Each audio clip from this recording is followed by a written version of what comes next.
Protecting my peace for so long, a little too good, now I'm solo.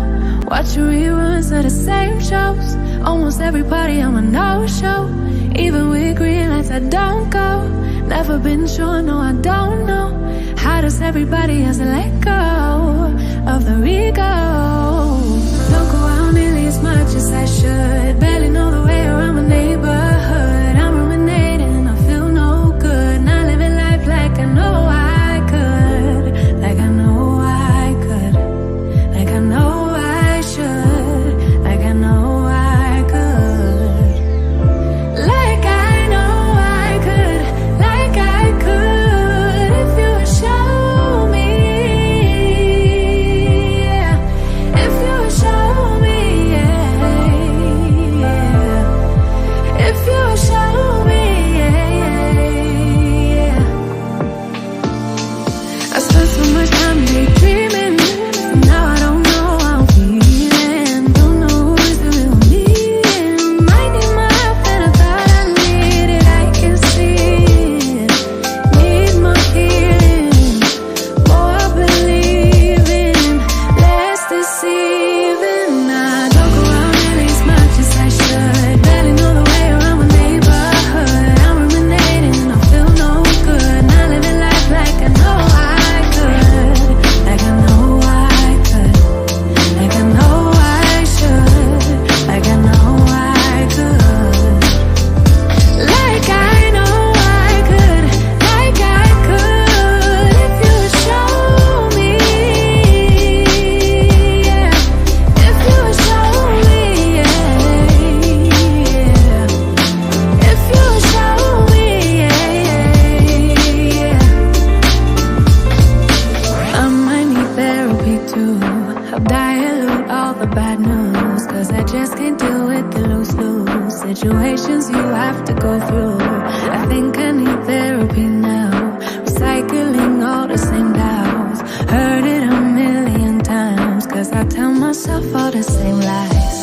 I might need therapy too.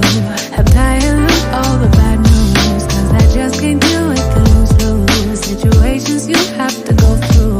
I think I need therapy now.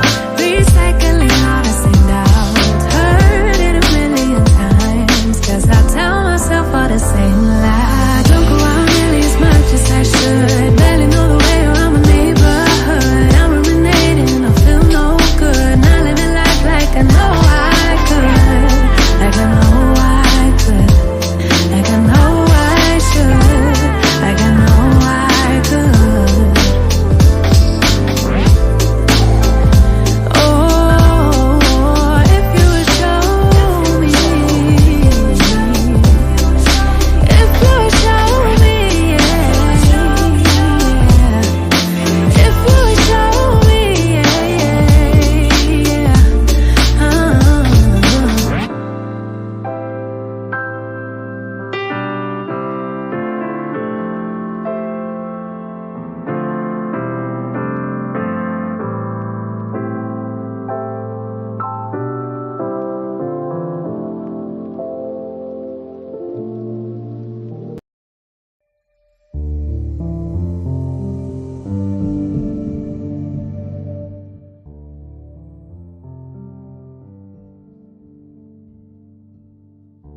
Peace, peace, peace, everyone. Islam.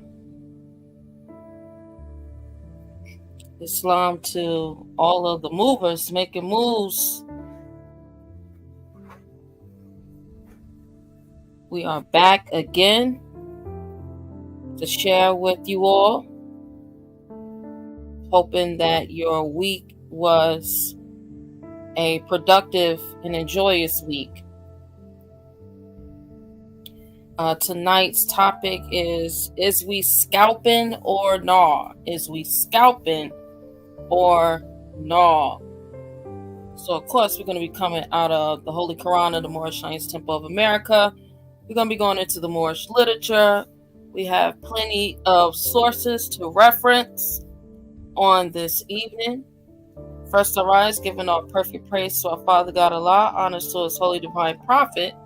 Noble then, noble now, noble will He always be, our brother man, Prophet Noble Drew Ali.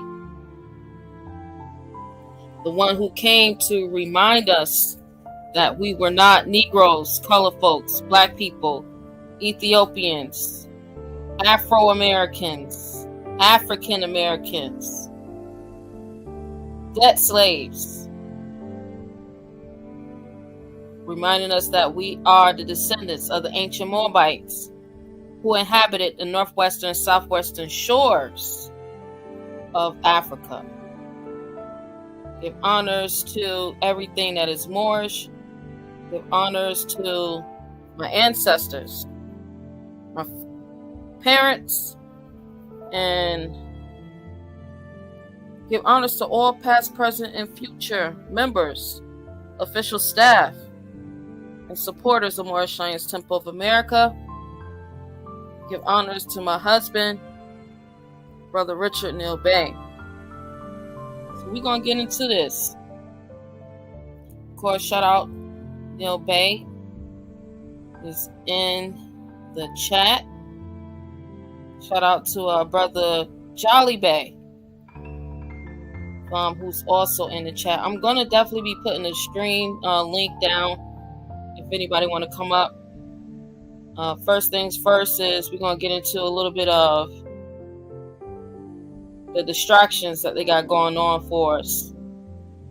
Right? Because it's always distractions going on in our everyday life. So I'm going to share the screen.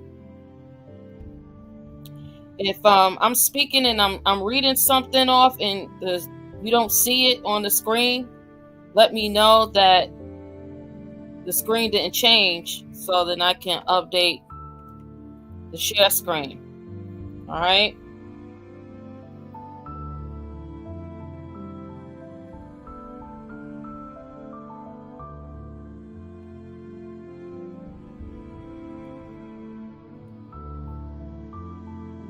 All right, let's get it.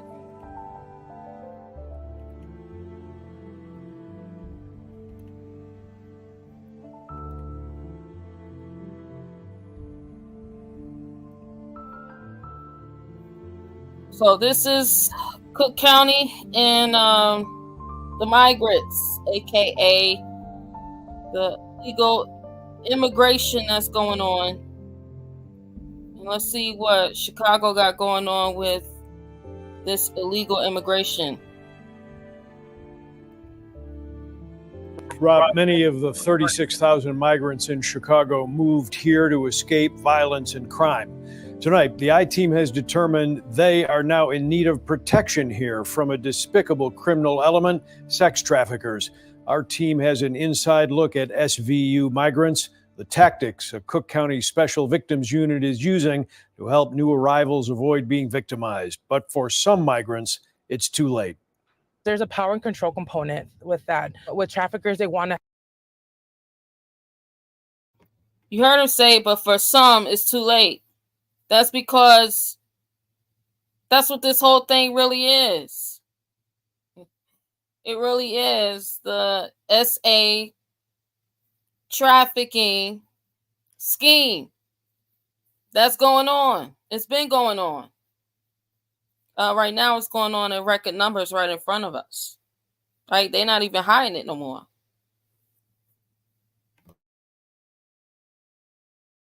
Have people who are under their power and control, and they groom them in such a way where they make it seem like the trafficker is the only person that cares. Cindy Gonzalez is part of the Sheriff's Special Victims Unit, led by survivors of trafficking or domestic abuse. We are what is called the landing zone, where the migrants are coming in. She visits Chicago's migrant shelters to warn new arrivals about trafficking, which is the use of force, fraud, or coercion for sex or labor. Hundreds of migrants attending each session. In these situations with the migrants, they pose a greater vulnerability because they don't know the language, they don't know the laws. There's a desperate need for money for a myriad of obvious reasons. And so if you were just to look objectively at who would be a perfect group of people to be targeted by the traffickers, it's this population. Gonzalez tells the I-Team many migrants approach her after the sessions. And so in those situations, they realize that they have been victims of trafficking, and they do come up to me afterwards and tell me that they have been victimized of such crime, and they just never were able to put a name to the crime of their situation. Many of these people have already been trafficked before they got here. Many of them already had this happen to them on their way here. Chicago police arrested this man last month, Wilson Vasquez, charged with sex trafficking 2 women from Venezuela who migrated to Houston and then northwest suburban Elgin. He has pleaded not guilty. According to documents shared with the I-Team, Vasquez arranged for men to come to the hotel where the victims were located and forced to engage in sexual acts in exchange for money. They were not allowed to keep the money. Cook County prosecutors say the women were held for days in the basement of this home on Chicago's west side. They were eventually rescued at Loretto Hospital. Vasquez had taken them here because one of the women said she was sick, according to prosecutors. In many cases, they're getting some type of compensation for these horrible acts. So there's this hesitancy to give up on the income traditionally. And there's also still this fear that floats out there. An I-Team data analysis reveals recent migration is among the top risk factors for both labor and sex trafficking in the U.S. In 2021, 429 reported victims who experienced some form of sex trafficking were recent migrants or recently relocated, which is 18% of all sex trafficking victims. There is unfortunately a lack of information for those that are migrating, for communities that are newer to the country, in knowing that type of exploitation is unlawful, that they do have rights, that they have the ability to seek help and services, and that they have rights within this country. I really try to sit with the individual and really try to help them process their situation and reassure them that this is a crime, that they're not the only ones being victim of this crime, and there are resources for them. A half dozen sessions have already been held. Sheriff Dart says they plan to expand to all 28 migrant shelters.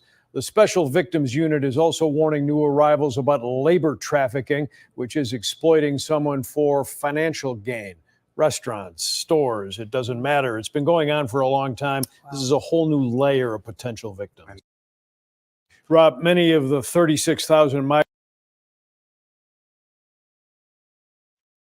So yeah, this is what's been going on. They're now doing it right in front of our faces, just wide out in the open with it. You know, it's like there is no concealing the SA trafficking that's been going on. This is one of the biggest schemes that they have with this whole illegal immigration scheme that they got going on. So it's not just about money. It's not just about labor. It's definitely also much about the SA trafficking and the child trafficking as well, to be able to take people's children. A lot of parents, because they can't financially take care of their children, they're just giving their children up at the border. They just giving the children up. Here you go. So yeah, that's going on in not just Chicago, but that's going on everywhere at an all-time high. Something else that's been up that we spoke about before in the past is sexually transmitted diseases, right? In these sanctuary cities, there's a rise in the sexually transmitted diseases because there's also a rise in what they call prostitution, or having houses of ill fame, right? These are all commercial crimes, but at the same time, it's on the rise. All right. So hide your kids, hide your wife, because everything that comes with illegal, criminalized schemes that they got going on, there's always going to be a rise in theft and murder and SA trafficking, child trafficking, right? Spring is right around the corner. Right after that is summer. It's going to be a lit one this year, y'all. Shout out to everybody else that's been coming in the room. Shout out to brother Chris Bliss, brother Matt Austin Bay, brother Sidney Wardell Ill. Shout out to you all for coming through. I'm going to put the link in the chat if anyone wants to come up on the panel. If you got any comments or questions, you're definitely welcome to do so. All right. The next thing that we're going to share that's going on in this world of illegal immigration. They got New York is giving out, of course, debit cards. Right? New York is giving out debit cards. Here it says, debit cards for migrants may soon be distributed. This was published on the 25th. Today is the 29th. As part of a combined effort to reduce costs while also improving the quality of life of migrants, the city's distribution of prepaid debit cards to hundreds of new arrivals could be imminent, according to published reports. The debit cards could be given out to new arrivals at the Roosevelt Hotel in Midtown as early as this week.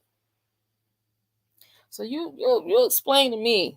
They got some explaining to do, right?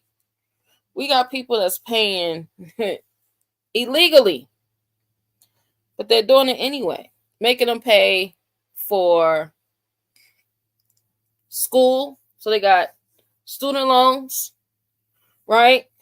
Mortgages. If you don't pay the student loans, then guess what?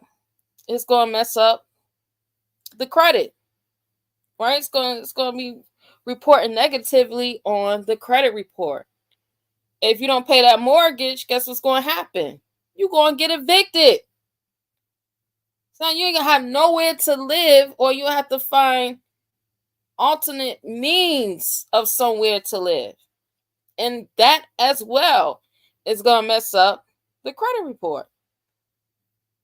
Right? You got to pay lights, water, sewer, or sewage. Right? You got to pay car note, car insurance. You got all these responsibilities, childcare. Food cost is out the roof. The food cost is out the roof. It is ridiculous how much food costs today. But here go the migrants. Here you go. Here's a debit card for you. You get to spend it every month. We're going to make sure we upload it for you. Right? Says a spokesperson for the city hall told NY1 that while she couldn't confirm an actual start date, she said when the program does launch, the card will cover a period of 28 days and will provide funds of just over $12 per person per day. Come on, y'all. Come on. They playing. You know it's going to be said just over $12. They know it's going to be way more than $12. There is no way that you can live in New York off of no $12 a day. That's a slice of pizza. Stop playing. Stop playing.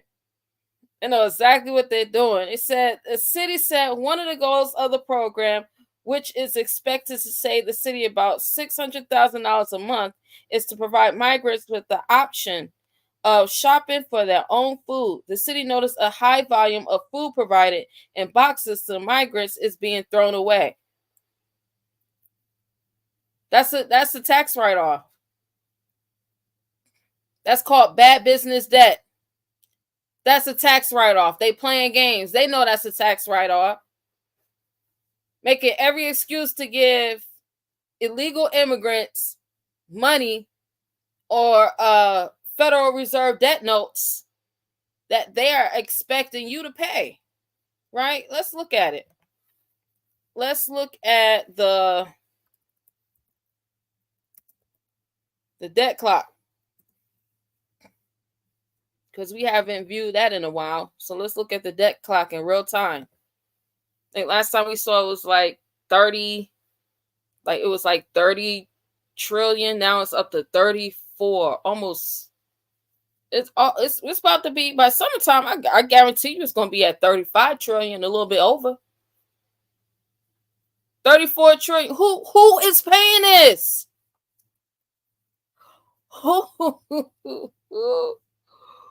Who will be paying for this? They got you in mind. Yeah, they got all of us in mind to pay this. Right? This is why we're supposed to be offsetting the debt to help the debt clock go. Now, just imagine if all of us one day, if all of us on the same day that you go to vote, right? Say if on the same day that everybody went to go vote, everybody offset debt per taxpayer, right? So per taxpayer is $266,000. Per citizen is $102,000, right? So just imagine if everyone did this to offset the debt. You know, the U.S. national debt would be wiped out completely, gone in a matter of seconds. But instead of them teaching us this and showing us how to do this, right, they'll continue to do things like create presidential executive orders based on emergencies, because they're still on the Emergency Banking Act, the banking holiday that started in 1933 that never ended, which was a private. Let me show you all. I keep going back to this because this was a private meeting, right? Let's go. 1933, Roosevelt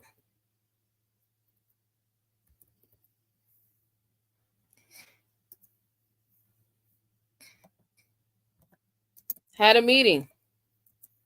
This was the first meeting he had.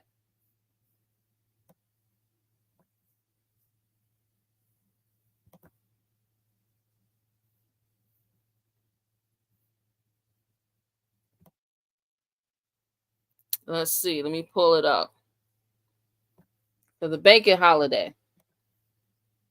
If y'all haven't already, make sure that you like, you share, and you subscribe. If you haven't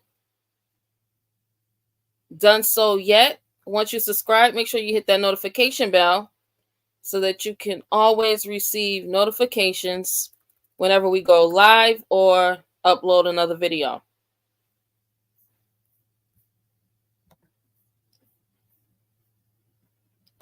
All right, let's see if we can.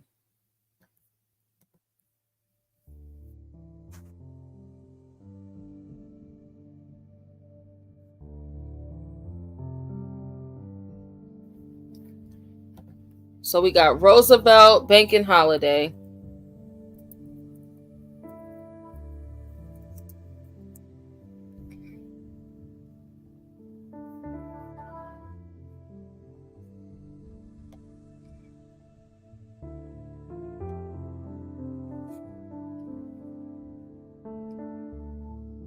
So here it is. It says on Sunday, March 5th. So right here, after a month-long run on the banks, on March 5th, 1933, President Roosevelt declared a nationwide bank holiday that shut down the banking system. The following week is the first fireside chat Roosevelt appealed directly to Americans to prevent a resumption of bank withdrawals when the banks reopened on March 13th. Depositors stood in line to return their hoarded cash. The success of the bank holiday and the turnaround in public confidence can be attributed to the Emergency Banking Act of 1933, passed by Congress on March 9th. right? You see that emergency, right? The president used the emergency currency provisions of the act to encourage the Federal Reserve to create de facto 100% deposit insurance and the reopen banks. The Bank Holiday and the Emergency Banking Act reestablished the integrity of the U.S. payment system and demonstrated the power of credible regime shifting policies. You daggone right, it was a regime. It was a whole takeover. Don't y'all understand that this was the first time that you actually had presidential emergency executive orders for banking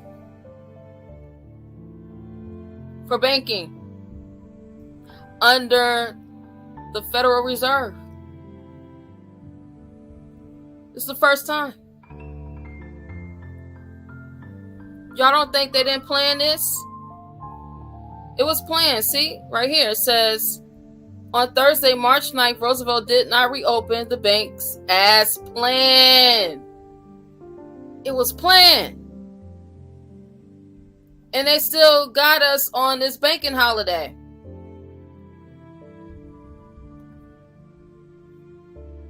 They still got us on the banking holiday.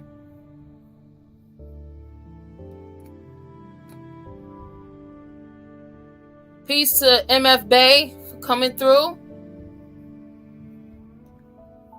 All right, y'all. I'm gonna put the link in the chat again. If anybody wants to come up on the panel, you can do so.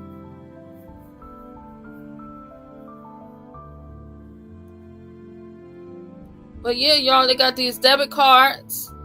New York is gonna be giving out and expecting your children's children to be the future debt slaves to pay off, right? With their energy, with their blood, their sweat, and their tears. This so-called debt. They just make this stuff out of thin air. Vapor money is what it's called. So we're gonna go and see what your man Trump been up to. I'm pretty sure y'all all saw the Trump Yeezys. All right, Trump taking a page out of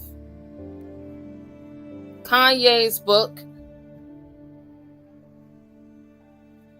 Let's listen to what Trump had to say.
Let me see if I can get some sound on this.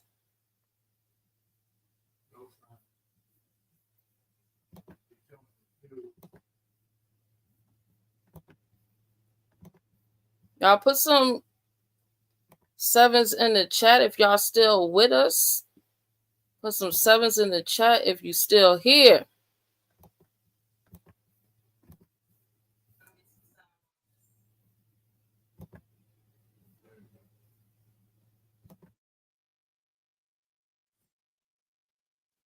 Can y'all hear this?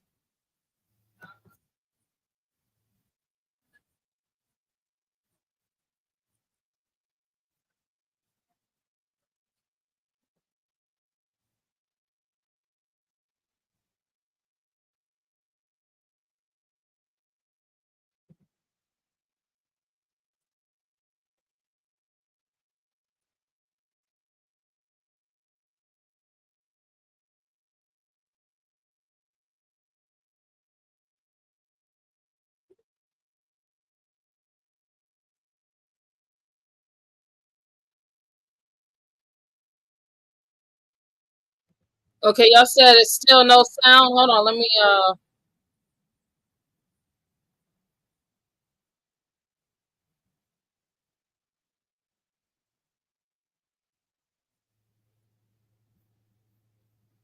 me see if I can pull it up on another screen, y'all.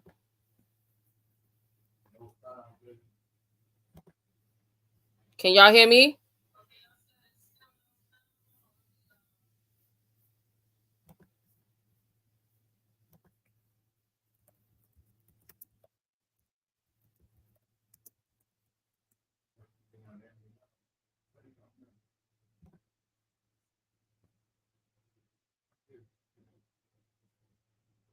Y'all can hear me?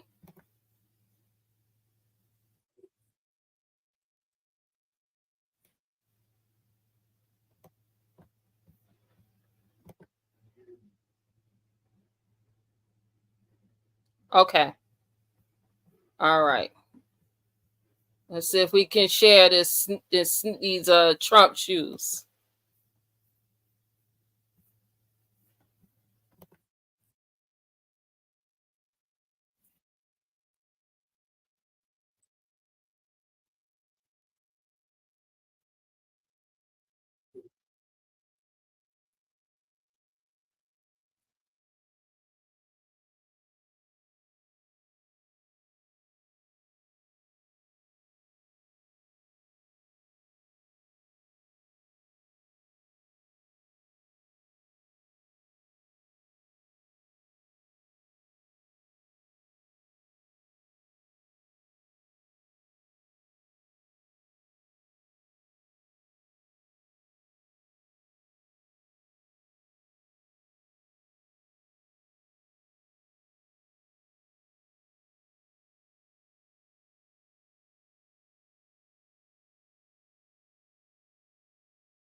I don't know why it's not playing a sound. But basically, normally it plays a sound. I don't know why it's not playing a sound, but let me try this.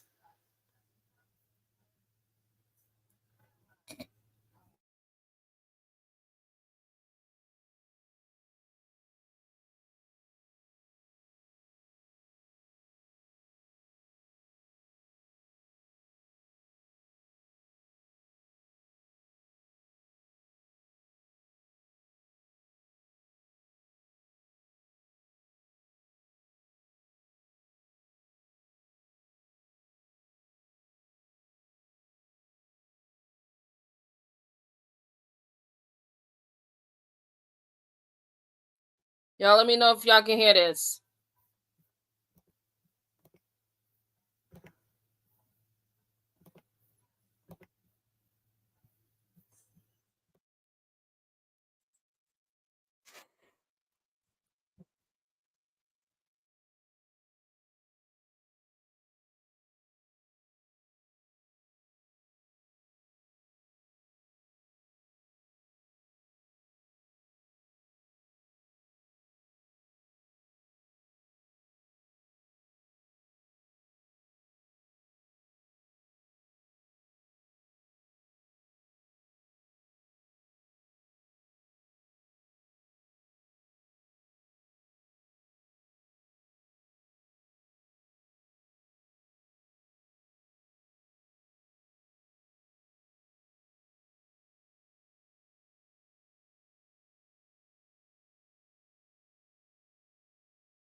All right, we're gonna move on. I don't know why. I went out of the studio, came back in.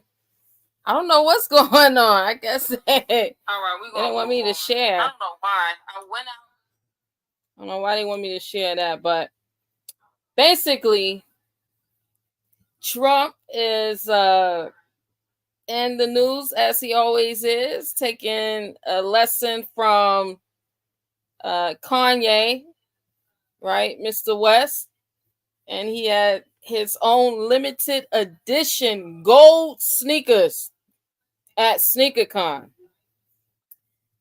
So yeah, that's a tax write-off. Y'all, do y'all just hear that? I'm pretty sure. Well, y'all couldn't hear, but yeah, he got charged like $3 million something odd dollars the day before and went straight to SneakerCon, unleashed the sneakers. So yeah, Trump, this is a genius when it comes to tax write-offs. So yeah, that was just another tax write-off, bad business. That big up to Trump for being able to, you know, even through adversity, just kind of slide right through it. Slide right through it. For y'all, if y'all been following this Fannie Willis case down there in Atlanta in Fulton County, Georgia, that thing is so messy. It is extremely messy. Your boy Trump just might get off. That's how messy it is. He just might get off. And he might also be helping out a young thug in the so Thugger just might be coming home too. Thanks to Fannie. Yeah, go on. She messed up. She messed up big time. Shout out to His Majesty the Magnificent Ill. See you coming in the building. All right, we're gonna get to our last current event for this evening, and then we're gonna get right into the lesson, y'all. So I'm gonna share this screen.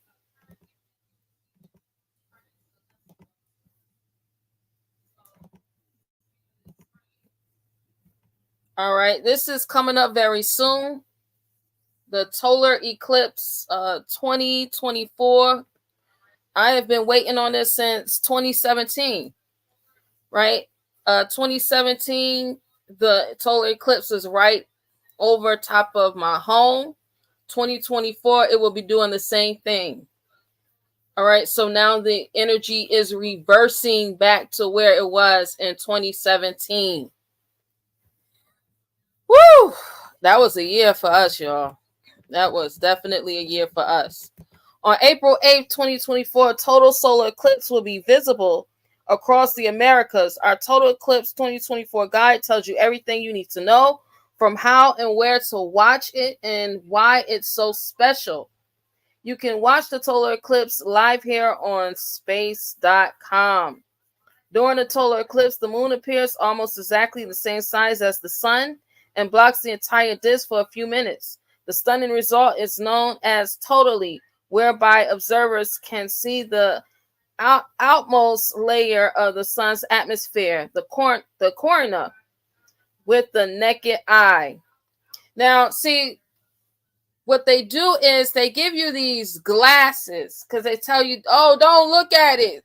All right, something's going to happen to your eyes. Don't look at it. Y'all would be surprised how many people still actually listen to these people. These are the same people who claim that you have to take an experiment, and the experiment is going to help you to not get the experiment, right? But at the same time, they have it patent. These are the same people who have caused destruction throughout the entire earth. So yeah, y'all, stay woke. Be ready for this great event. I am definitely ready. Like I said, I've been preparing for this since 2017. I believe because that same 27, that was the same time that Bitcoin, shout out to all of those who had Bitcoin before it skyrocketed, right? I truly believe. Now, I can't say that this is, any financial advice, right? I'm just talking about what I really feel and what I think. I think that Bitcoin is going to tank. All right. I think this is the event that's going to make Bitcoin tank. So if I were you all, I would be careful. If you got a whole bunch of Bitcoin stored up because you got your doomsday wallet, ready, look, I will be switching out. If it was me, I would be switching out a lot of those coins, because the same way that the energy was in 2017 is the same way that it's reversing. It literally, y'all, the total eclipse is the same path that it was in 2017. So the X is marking the same spot. Y'all stay woke. All right, so we're going to get into chapter 19 out of the Holy Quran of the Moorish Temple of America, divinely prepared by the noble prophet Jurali, by the guiding of his father God Allah, the great God of the universe, who ordained man back to ordain man.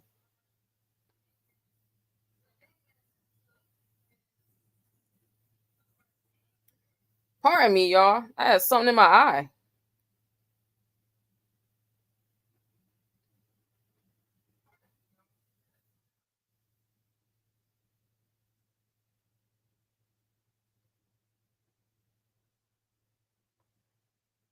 I had something in my eye. Ooh. Piece of hair. All right, getting back to it. By the guidance of his father God Allah, the great God of the universe, to redeem man back from his sinful and fallen state of humanity, back to the highest plane of life with his father God Allah. Chapter 19. Chapter 19, Jesus appears fully materialized to the Eastern sages in the palace of Prince Ravana in India, to the Magian priests in Persia. The three wise men speak in praise of the personality of the Nazarene. I'm going to start at ayat 5. We're going to start at ayat 5.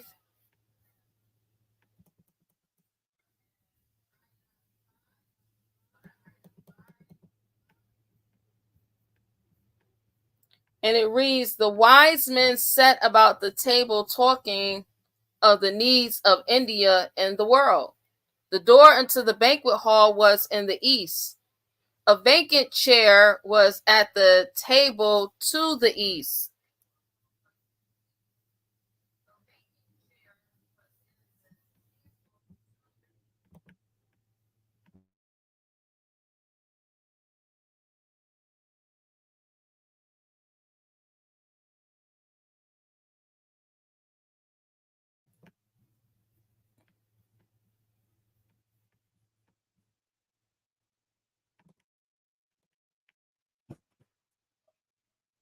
Says the door into the banquet hall was in the east. A vacant chair was at the table to the east.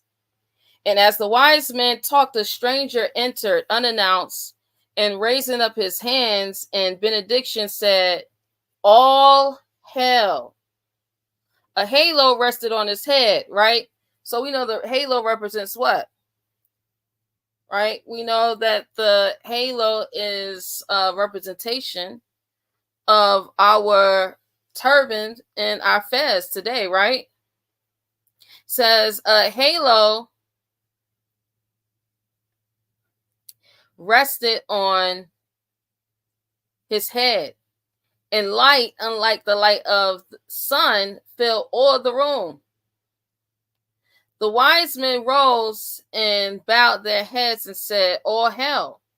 And Jesus sat down in the vacant chair, and then the wise men knew it was the Jewish prophet who had come.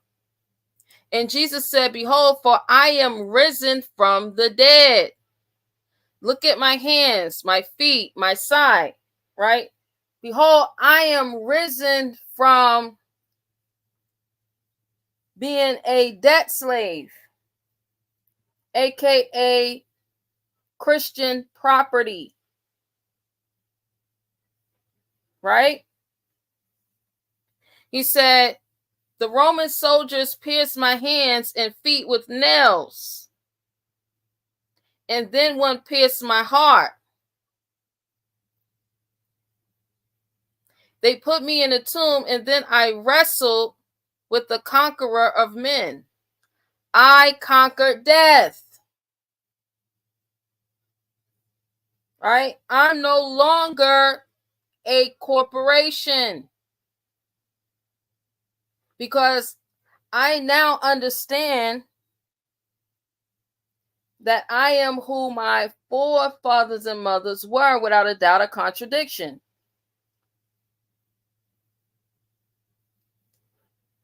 I understand that I am not the corporate fiction that was created for me to be able to have a vehicle to function within business. Islam says, they put me in a tomb, and then I wrestled with the conqueror of men. I conquered death. I stamped upon him and arose. I stamped upon him and then arose. So we're going to be going into this word stamp, right? We're going to look a little bit deeper into this word stamp, because the stamp is going to give us more of an understanding about, is we scalping or NOR?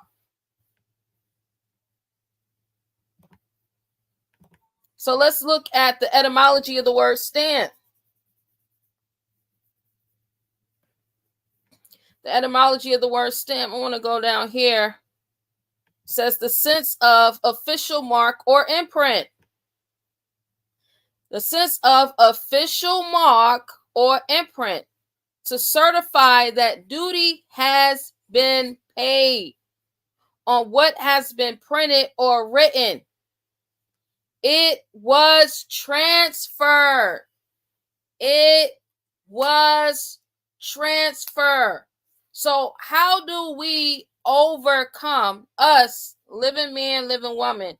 How do we today overcome being identified as the corporate fiction? Right? Well, the first thing we do is, in order to conquer this death, is proclaiming our nationality. Proclaiming our nationality. That's the first step, right? Because in order for you to live out these 5 pillars, love, true peace, freedom, and justice, right? You got to have a nationality. Remember, the nationality and birthrights was stripped from us at a time. Prophet Noble Drew Ali came back to redeem us back into the nations of families. Because again, we had all of these death labels on us. Negroes, colored, black, right? And we were okay with being, you all so crazy, we were okay with being Negroes. Even to this day, a lot of us are okay with being Negroes. So then it was transferred, right? That's what we set up the trust for. When Prophet Noble Drew Ali said, I did everything to save a nation, now go save yourself. This is what we set up the trust for. to own nothing but to be able to have the functionality of everything within arm's length. Islam said pre-printed adhesive labels issued by governments to serve the same purpose as impress stamps. U.S. postage stamps were issued under the Post Office Act of March 3rd, 1847. Britain had them earlier under the Postage Act of 1839. Okay? So remember, the stamp is an official mark or imprint. An official mark or imprint, right? So what's an official mark for us, all Moorish Americans, right? That's an official mark. Official mark is that we are officially Moorish Americans. What's your nationality? Moorish American. What's his nationality? Moorish American. Why are you Moorish American? Because we are born in America. Right? We are the Moroccans born in America. We're not talking about Morocco, the kingdom of Morocco. That place is a new place. We're talking about Morocco here at home. Because America is the true old world. Let's get into it. This is the Library of Virginia. Blow this up a little bit on the screen. Right? This is called colonial tithables. Colonial tithables. Again, slavery had and still does have everything to do with Catholicism. All right? Wanting us to be Christian debt slaves or Catholic debt slaves. Says in 17th and 18th century Virginia, the term tithable referred to a person who paid or for whom someone else paid one of the taxes imposed by the General Assembly for the support of civil government in the colony. In colonial Virginia, a poll tax or capitation tax was assessed on free white males, enslaved people, and indigenous servants, all age 16 or older. Right? This is in the colonies. Y'all got to remember, the colonies was not that much of land. Colonies was small. Extremely small. That's why everything was on the coast. The colonies was extremely small portion of land. Right? It says a poll tax or capitation. What's another word for capitation? Isn't that scalping?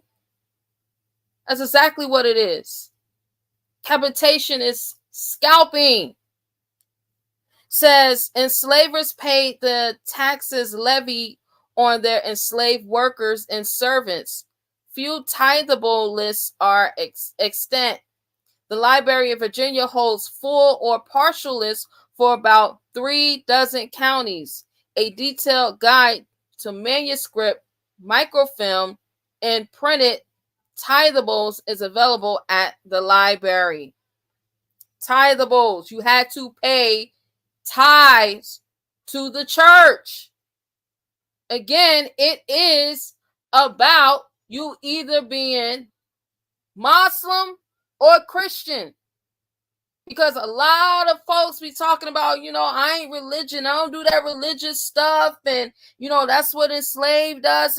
Yes, that's exactly what enslaved us. Taking on the gods and the religions of what we knew not. And still doing it today. Under a debt prison system. Because we would rather accept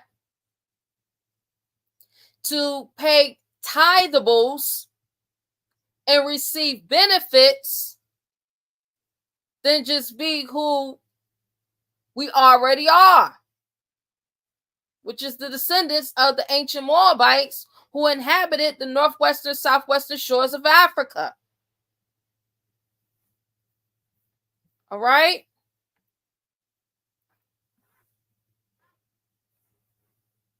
So now we're going to go to JSTOR. And this is the American Journal of Legal History, titled Poll Tax Before Jim Crow. Poll Tax Before Jim Crow by Brian Sawyers. The poll tax is best known as a tool of disenfranchisement. Ain't that what Prophet Noble Drew Ali said? That he gave us back franchise rights?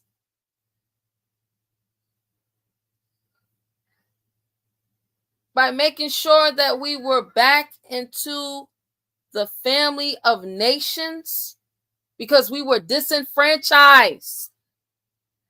Before Jim Crow, however, the poll tax served a variety of other fiscal and social purposes. Initially, the poll tax was a mainstay of colonial taxation, especially in the southern colonies. After independence, the fiscal importance of the poll tax waned, but its role as a tool of social colonial control grew. Local government imposed its own poll taxes, contributing to a large cumulative burden.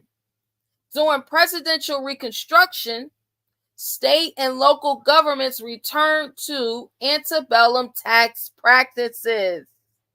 Poll taxes were supplemented with occupational taxes, often imposing a larger burden on tradesmen than large landowners. With the advent of universal manhood suffrage is another way to say Slavic slavery, okay? New state constitutions limited poll taxes while directing the revenue raised to education. The end of congressional reconstruction brought a gradual increase in poll taxes. Decades later, the poll tax became a prerequisite for voting across the South. That's right. Yes, it did. And still is today, right? We really think we doing something. Oh, you got to go to the polls. You got to go to the polls and, cast your vote. Who you going to vote for? Trump or Biden? I ain't vote. None of them. None of them. We need to be making sure that we put our own representation in Congress. And whoever those representatives are supposed to be handling all of our estates. Because we're not to be taxed or enumerated. Islam?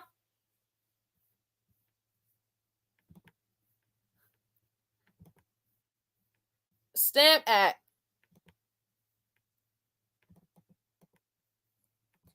The Stamp Act, resisted by armband February 1766 at Brunswick, where Royal Governor Tyrone lived. Although in the works for over a year, with most colonists already aware that it was coming, the Stamp Act of 1765 was a revenue law passed by the British Parliament during the ministry of George Grenville. The first, y'all keep trying to tell y'all, this is what real religion is. Real religion got everything to do with the monetary system. Even back during the time of Jesus, we already read it. He said that he conquered death. He conquered the tax. He conquered the death labels. Says the first direct tax to be levied on American colonies, it required that all newspapers, pamphlets, legal documents, commercial bills, advertisements, and other papers issued in the colonies bear a stamp that had to be purchased from British officials. The revenue obtained from the sale of stamps was designed for colonial defense. While the means of raising revenue was novel, the application of such revenue to defense continued existing British policy. The act was vehemently denounced in the colonies by those it most affected: businessmen, merchants, journalists, lawyers, and other powerful persons. So yeah, they were still taxing, taxing everybody. When I say taxing everybody, I'm not talking about us, the indigenous aboriginals, the Moors here from America. I'm talking about their property, right? So they had Slavs, aka slaves. They had indentured servants, right? They had those who had land grants. So if you were any of these, then you had to pay the church. It's as simple as that. You had to pay the church. You're still paying the church.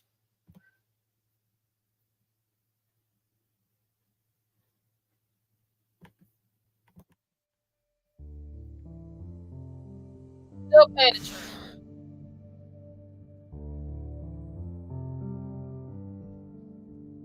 Here we go. Prophet Noble Drew Ali, to get rid of this, to handle this tax matter, right?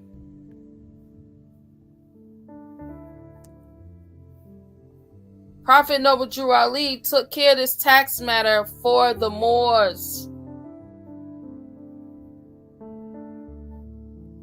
right? So that we wouldn't be taxed under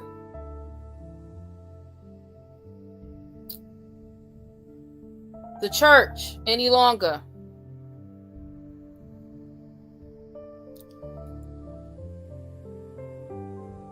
Simple tax necessary, and I'm taking a reading out of the Moorish literature. Convention votes unanimously, tax paid monthly. Because of the fact that the expense of the operation of the temple is increasing so fast, that it was found necessary to vote a tax to the prophet to carry on the work. See, when you pay the tax to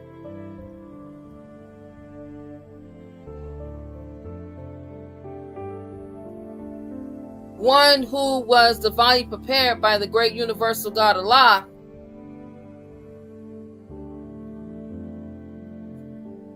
I mean, you're not paying another tax. You're already paying a tax.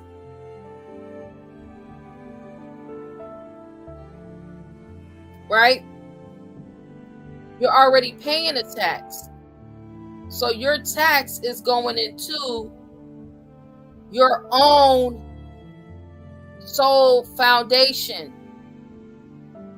Your taxes going into your own body, politic, and corporate. Your tax that you're paying is for your upliftment, for your society, not anyone else's. See, the problem is we have way too many options today, right? And it's really veiled, because when you look at it, we really don't have many options. But the world has made us to believe that we got all these options that we can choose from.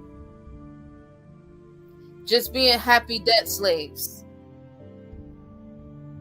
Says this idea was concurred with by the Supreme Grand Council. This act, because it is law, it is customary Muslim law, it is law.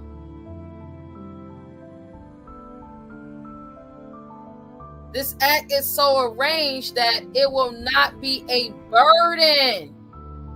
The way that it was set up, it wasn't a burden. It will not be a burden to any other temples, but the prophet is very empathetic that it shall not be ignored. The expense of operation has heretofore been taken care of with funds received from the manufacturing department, and it was found that it was a burden on that department. Hence, the tax was necessary. This tax is 25 cents per month per capita. This will mean that the numerical strength of the temple will bear the proper share. Don't you want yours?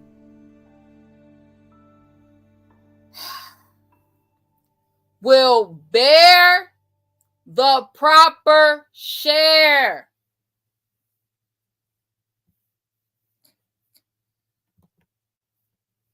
Man, y'all, we gotta wake up.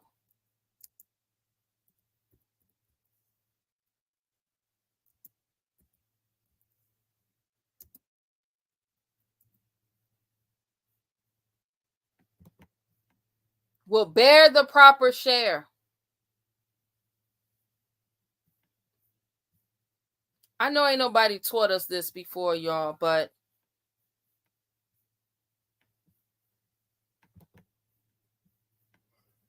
this is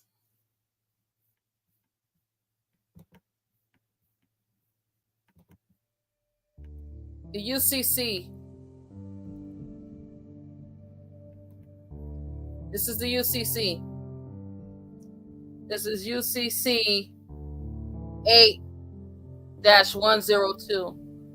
Because I keep trying to explain to us that the prophet really was operating in the science of bookkeeping.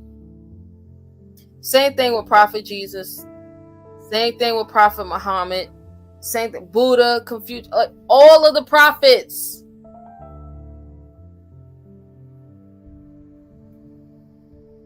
Right? We've been conditioned to look at them as if these were like spook gods and deities who came down from heaven and, done all of these miraculous things, right? The reason why it was miraculous is because it was literally breaking the chains off of the minds of the people.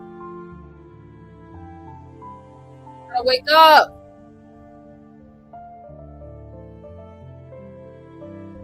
Right? It said that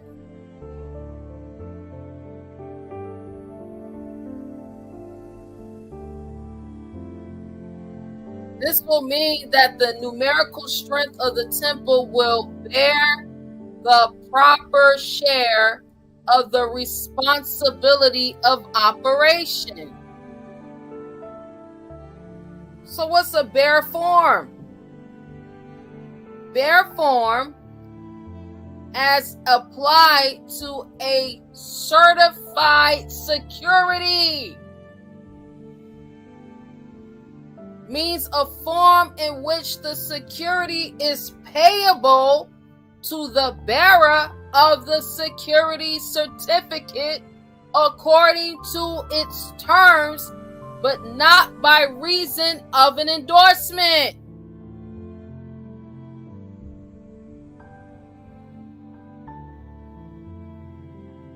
What's a certified security?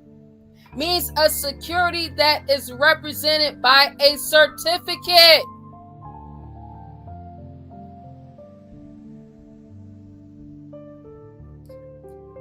Don't we all receive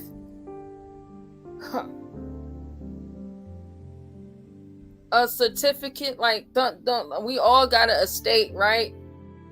With a registered certificate.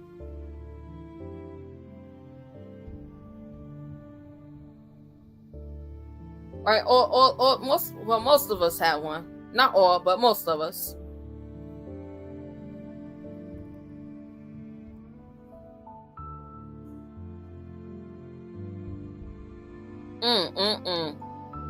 That's right, His Majesty the Magnificent Ill. The birth certificate. Or the certificate of live birth.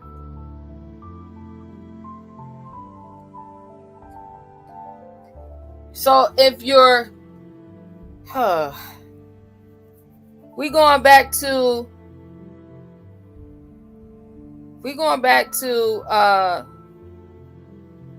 Moorish Christmas, right, which is Prophet Noble Drew Ali's birthday. He said, bring me any gift, no matter how small, no matter how large it is. If we are gifting these registered certified securities in certificate form to the trust, and the trust has its franchisement rights back,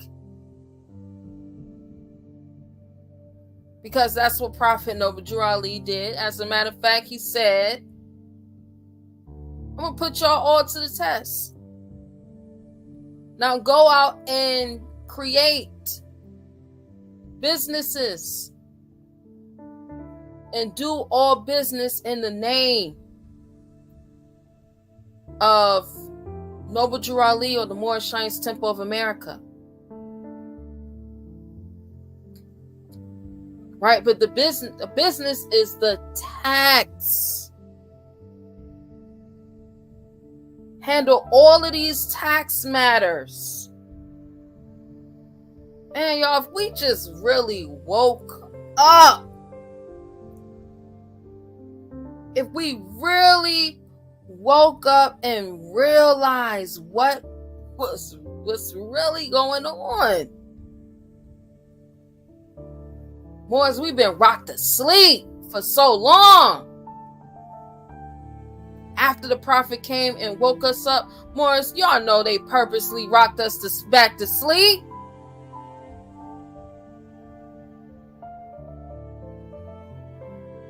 You hear it all the time. Oh, Morris, the prophet said we just plain rich, and ain't able to show you how you plain rich. Here it is. They've been playing in our face.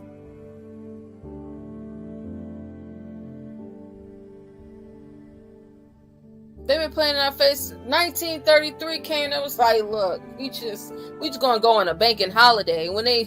If they wake up, then hey, holiday's over with. But if they never wake up, this banking holiday can last forever.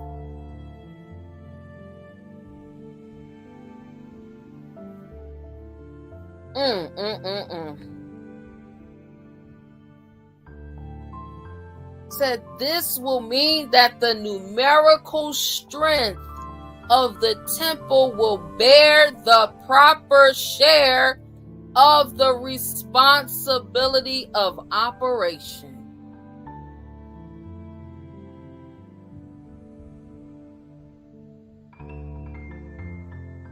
Man. Woo! I'm gonna move on from that. This heavy. It is heavy. Muslim customary law, because this was an act that was passed. Surah 22:65. Do you not see that Allah has subjected you to whatever is on the earth, in the ships which run through the sea by his command, and he restrains the sky from falling upon the earth unless by his permission. Indeed, Allah to the people is kind and merciful. The following excerpts were taken from note on Article 9 of the Statute of the Permanent Court of International Justice and the position of the Muslim legal system in the Muslim civilization among the main forms of civilizations and principal legal systems of the world presented by the delegation of the Muslim states of the Near East. Says the Muslim legal system is a system of unquestionable originality. Its autonomy is evident as a legal system largely governed by the distinctive character of a social community, very different from that in which other legal systems have reached normative maturity.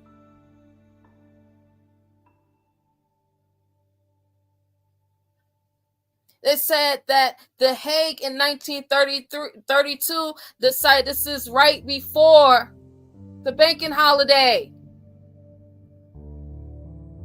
This is right before the banking holiday.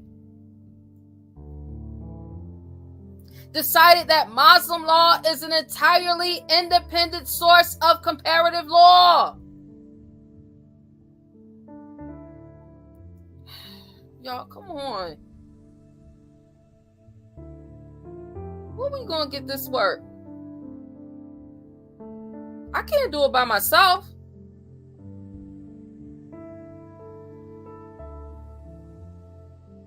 We can't just do it. Home office, Temple 2. All hands gotta be on deck.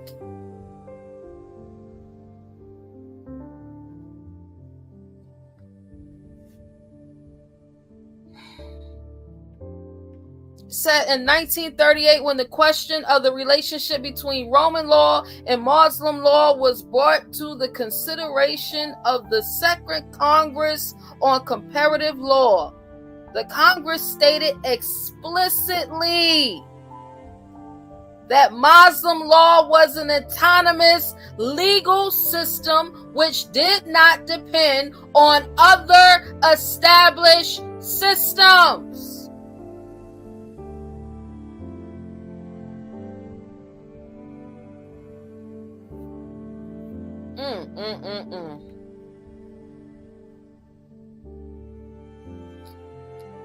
Happy Holy Day, Moors.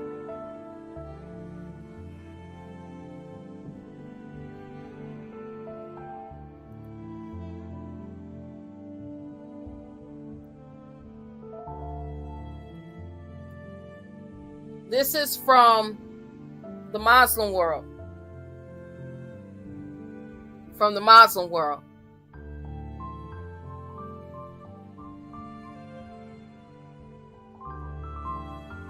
It said, under the regime thus introduced, the flag of Islam flew over Jerusalem and the holy city became Muslim territory. The inhabitants, however, enjoyed the privilege of their old laws and administered these statutes themselves. This is another way of saying that Omar did not apply territorial law to them, but on the contrary, allowed them to live under a system of personal law. What? Oh, who's Omar? You talking about? Oh, yeah. The pack of Omar.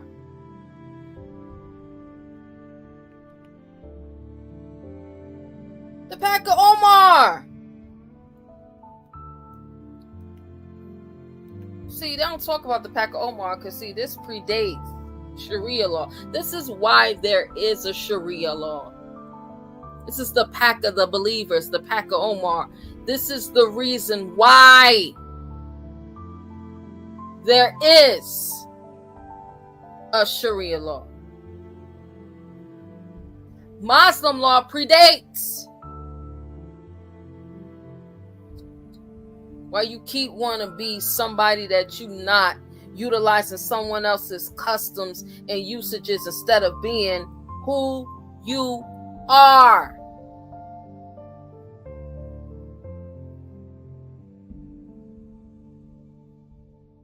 I want us to look at something really quick. It says that we will honor the Muslims and rise up in our assemblies. Now they changed it to Muslims, but we know it back in that time it was Muslim. Right? It says that our assemblies, when they wish to take their seats, that we will not imitate them in our dress. Listen now. This is what the Christians are saying. This is what the Christians are saying.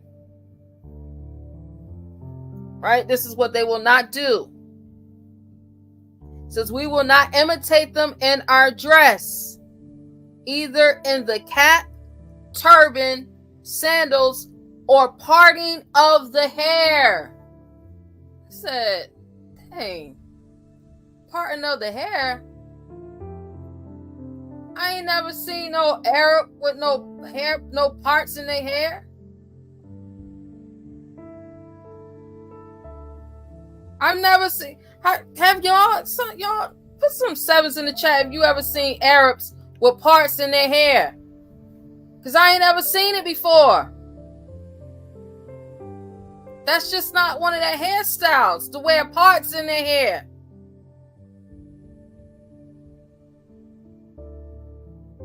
But guess who I've seen since way back in the day with parts in their hair?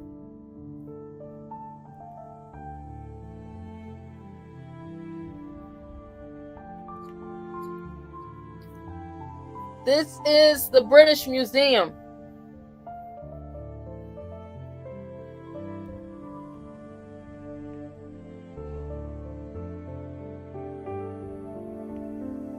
With parts. With parts. With parts in the air.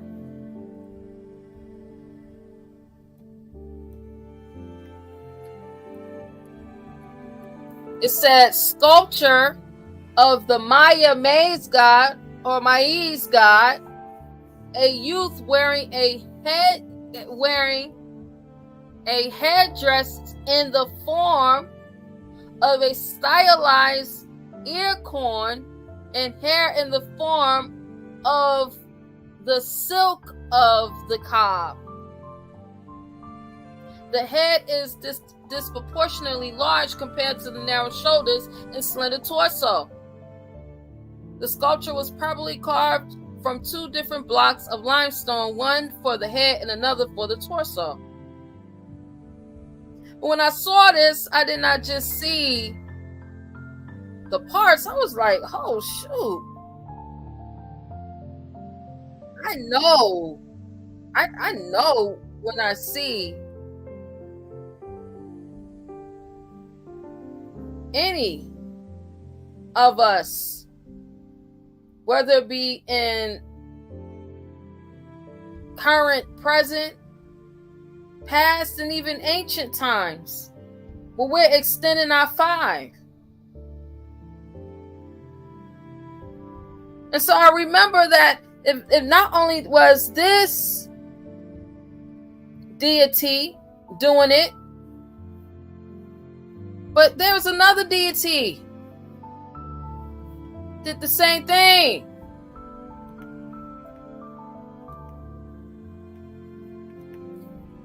Did the same thing, y'all. Right? Ain't this the Canaanite god El? The Canaanite deity El? Well, who's the Canaanites?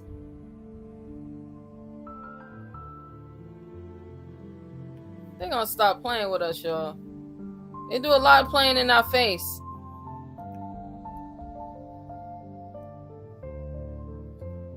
Says El played a role as father of the gods of all creation. El or Il, written Aleph Lamed, Ugaritic, Phoenician, Hebrew, Arabic, cognate to Akkadian, translate Elu, is a northwest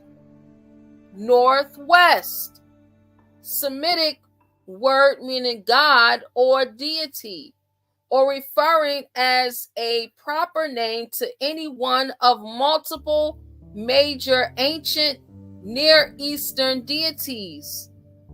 A rarer form, Ilah, represents the predicate form of Old Akkadian and in Amorite.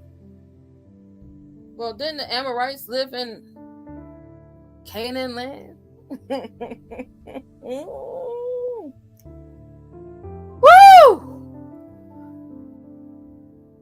Y'all drop those 7s in the chat. The word is derived from the Proto-Semitic archaic but literal meaning of God.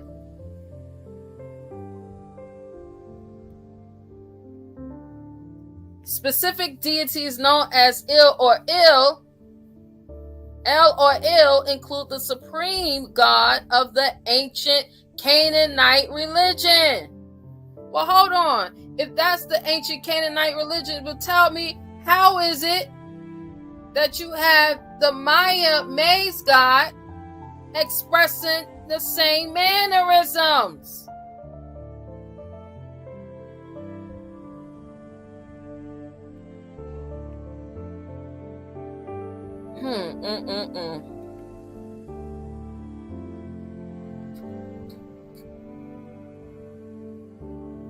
Yeah, y'all, America is the true old world. Says the supreme god of East Semitic speakers in the early dynastic period, the name El is the noble name given to all Moors loyal to the 7 clans. El, Bey, Day, Al, Allah, Ali, and Pasha. This treatise reveals the religious and secular history of El and how we are the embodiment of it as elves and bays. Shout out to Asir the Duke of Tears.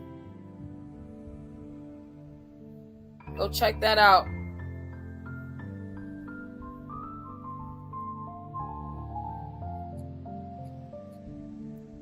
But I had to go back. I kept saying, man, where did I see? You know, where else did I see us in ancient times with these parts in our hairs, right? And this isn't Chichen Itza, right? This is in Mexico. This is Chichen Itza.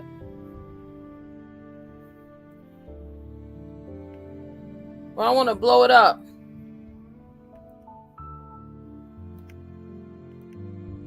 So we can really see it.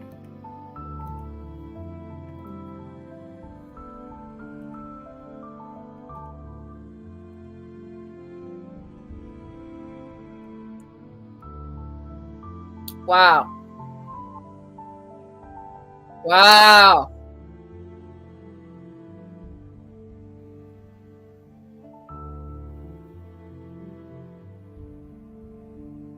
Wow.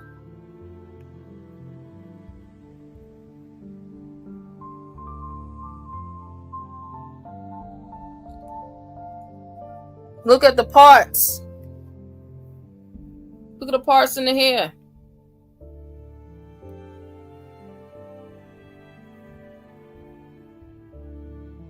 Look at the parts in the hair. Look at the turbans. This one, we not only got parts in the hair, we got turbans and everything. Look at the turbans.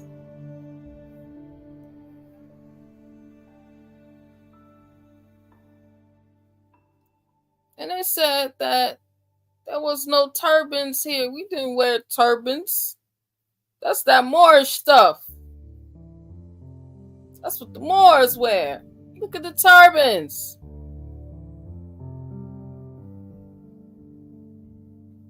Right, but you know what? I saw these turbans and I remember where I saw these turbans at before. Right, the representation of these turbans, I knew where I seen it at before. Modern day.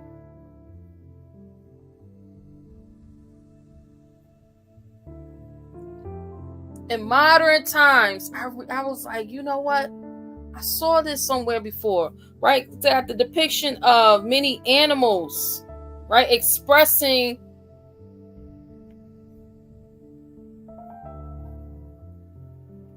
the animals representing each house. You know, he got a turban with his fez on. This one right here. He got on his turban and his fez.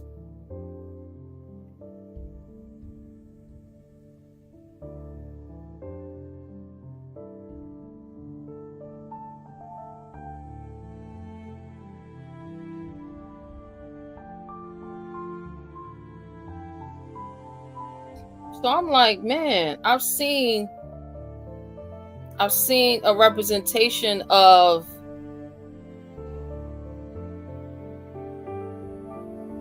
the same ones wearing these animal turbans before in today's time. And so I was like, where did I see that at? And sure enough, I then remembered. You know, sometimes you got to remind yourself.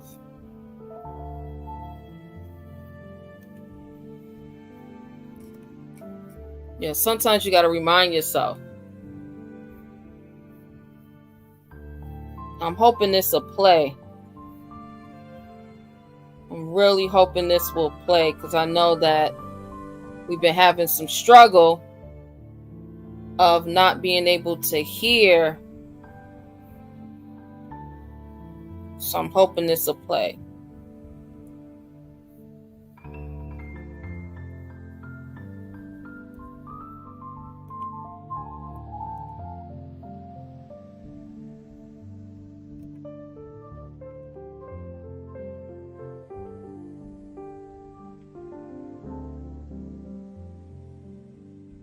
Mardi Gras is a special day here in New Orleans, we know, and tradition runs deep through this historic city.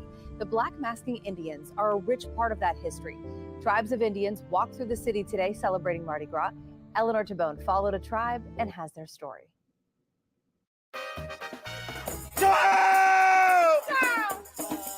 Outside of the parades, in the Milan neighborhood, a tribe of Black Masking Indians celebrate. The culture runs deep, from the young to the old. It makes me so proud to see the young people taking over some of the other people that passed away, and the young people are taking over. It's amazing to see. The significance of the Indians goes back generations. The Indians take the slaves into refuge. We pretty much celebrating our freedom, and then we also celebrating when they created Carnival. We wasn't allowed to participate, so we decided to take on the regalia of the Native Americans and mix it with our own culture and parade throughout our neighborhoods. So we'll give our people a chance to have a Mardi Gras. This is crazy, y'all, because the crazy part about it is, y'all, most of us really believe that we are descendants of African slaves who came over here on some slave ships, and that we're borrowing a culture that is always been ours. Always been ours. It's crazy. Because the complexion of us that was on the walls in Chichen Itza was our complexion. No one else.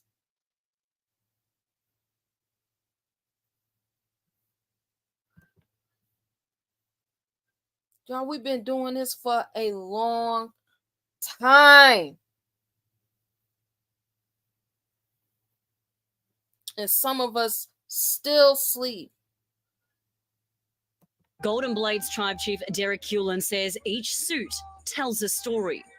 Some of the stories are either Native American based, or it might be African based, it might be Haitian based. We intertwine all of that, so it's a big significance for us when we be able to hit the streets on Mardi Gras Day. The colors each Indian chooses is a story in itself. The inspiration really comes from the Aztec warriors. It's an Indian, but it's not our style of Indian. So incorporating that with our style of Indian and being able to bring it to life, I had a good time doing it. The Golden Blades stop traffic with onlookers intrigued by this New Orleans tradition, a tradition embraced by a city rich in history. Eleanor Tabone, WWL, Louisiana. Always. Yeah, y'all. We really don't know who we are. We really are lost.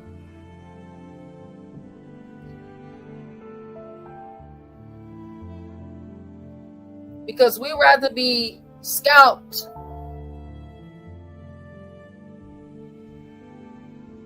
still to this day.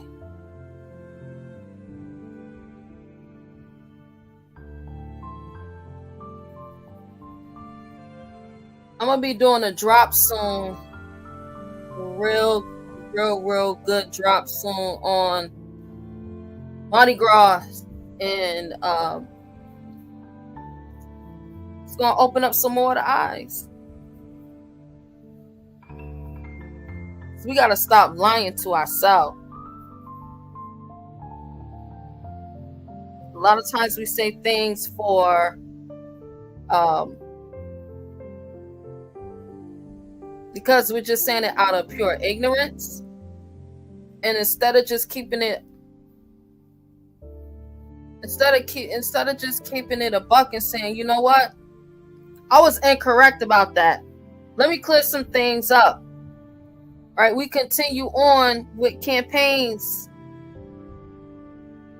of manufactured lies because we just can't keep it real.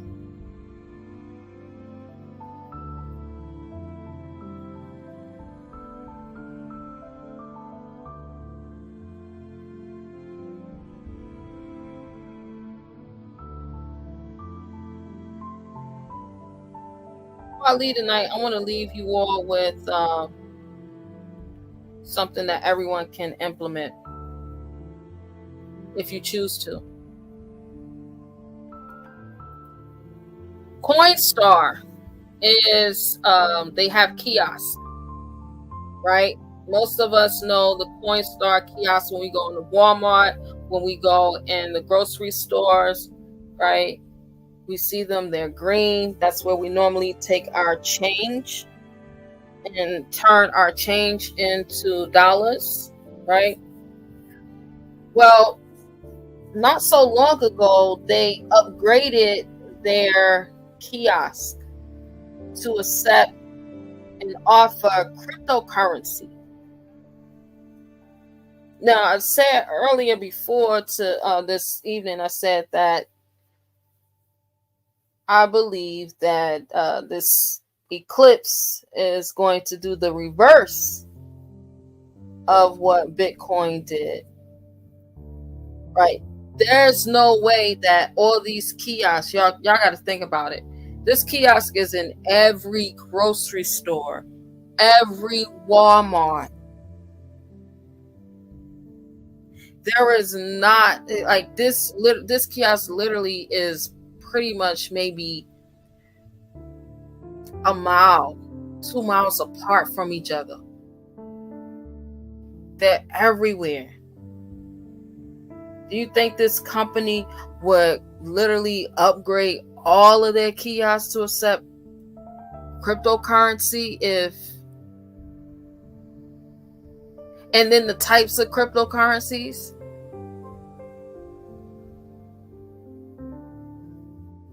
Come on, y'all, wake up.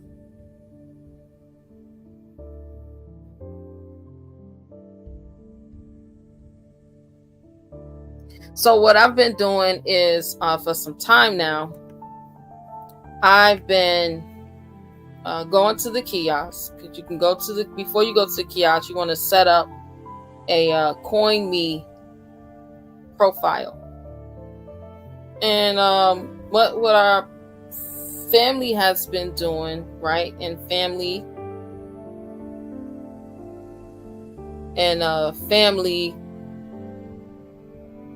husbandry preparation, right? We just been uploading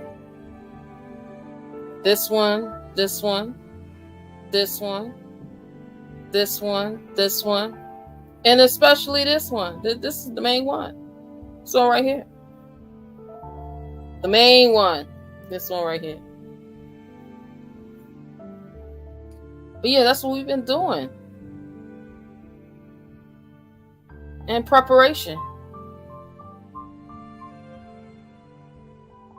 Because they're not going to go and upgrade all of their kiosks to be able to trade a form of currency if the currency is not going to be in circulation. With that, y'all, I enjoyed my time with y'all this evening. If you haven't already, check out our website at www.mstahohr805.co. There you can take out a membership. You can fill out the application. You can also purchase any items that you need to from our web store. Also, when you go on there, you scroll down on the first page, it says weekly events and times. On any of those days, you can click on the link that says join, and you can join the meeting. All right, our next meeting we have is tomorrow, Friday, Holy Day, at 7 p.m. Central Standard Time. So hope to see you all there so that you can get more information. Really hoping that this was able to assist you in your growth and development, assist you to wake up even more as we scalping or NOR. Is we scalping or NOR, y'all? We're going to continue to allow ourselves to be scalped, or is we scalping or NOR? Prophet Noble Jurali said, look, we got our tax. We got our tax. And it's not a burden. So this is a tax that ain't a burden.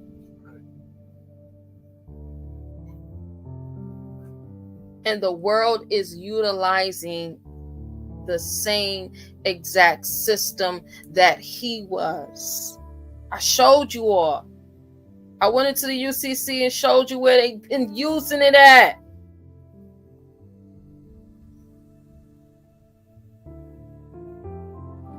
If you need to reach out to us by calling us, we can be reached at area code 877-808-2477. If anybody would like to get any not tax, but trust. Anyone would like to get any trust assistance, you can set up a free consultation at www.amexem.com. With that, y'all, that was my time. Inshallah, we'll be back here tomorrow. Make sure that if you haven't already, like, share, subscribe. Make sure you share to all your favorite social media platforms. We need this information to get out to everyone. Right? It is free to share. If anybody would like to donate, you can do so. The Cash App is $Krystal Glover Ill. Islam, peace. We love each and every one of you all.